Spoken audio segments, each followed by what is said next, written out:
Throughout the course of history, there has always been war between one another, and it will be around for many generations to come. Bertrand Russell once wrote, "War does not determine who is right, only who is left." Over the centuries, we have been led to believe the image of war to be heroic young men and women marching in parades, winning battles, and bringing peace and democracy to the world. It is so much more. It's hundreds and thousands of human beings dying well before their time. It is millions of families separated from those they love. And in spite of all these wars, mateship and camaraderie eventually emerge. With war comes confusion and loss, but is war really the solution to our problems? War does not bring a solution. It only brings financial problems, death, and distraught loved ones. Lieutenant Colonel John McCrae experienced such hardship as he had to deal with many of the casualties of war. McCrae was motivated to write his poem, In Flanders Fields, after visualizing death on the battlefield. With World War I came the deaths of 9 million combatants and 5 million civilians. It also cost $186 billion in direct costs and another $151 billion in indirect costs. This Great War killed more people and cost more money than any other war that came before. Along with these great losses came the effect on the loved ones of soldiers. The most effective weapon used during World War I wasn't the shell or tank, it was morale. The British Army believed that it was crucial to an Allied victory, and it looked to the post office for help. During World War I, 12 million letters were delivered to the front every week. Many family members from both ally and enemy were left not knowing whether or not their son, daughter, husband, or wife were still alive. Their only reassurance was receiving a letter from their loved ones that showed that they were okay. Stanza 2 of McCrae's poem is a testament to this. We are the dead, short days ago. We lived, felt dawn, saw sunset glow. Loved and were loved, and now we lie in Flanders Fields. We have become accustomed to war and its casualties, but is war really required in our day and age? War. Why does it seem to be that the only way to solve an issue between or within countries is war? Problems that arise between parties do not have to result in war, but instead another solution. As John F. Kennedy once said, those who make peaceful revolution impossible will make violent revolution inevitable.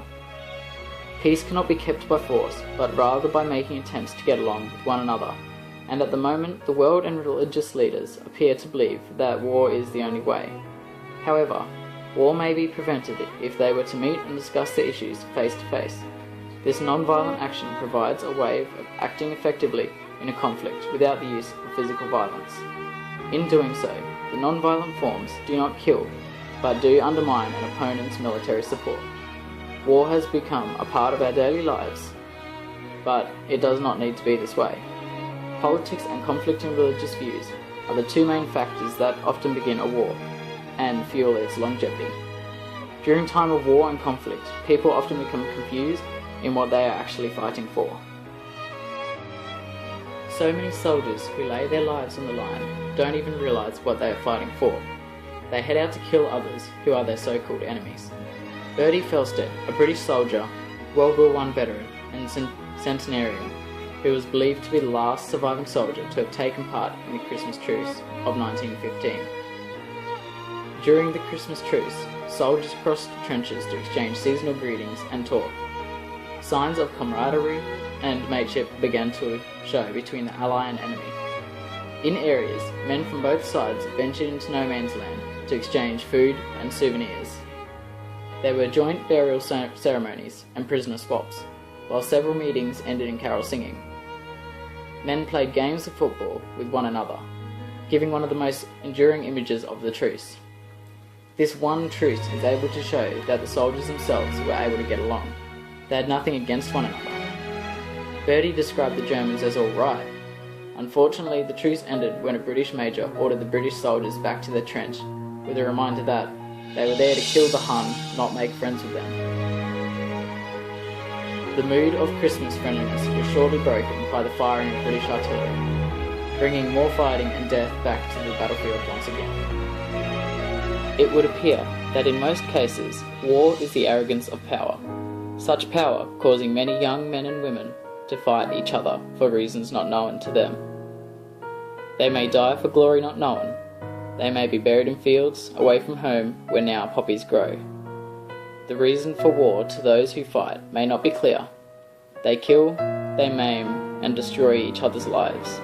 Yet still, in time to come, they look beyond the war and become mates. In the words of Douglas MacArthur, "In war, you win or lose, live or die, and the difference is just an eyelash, lest we forget."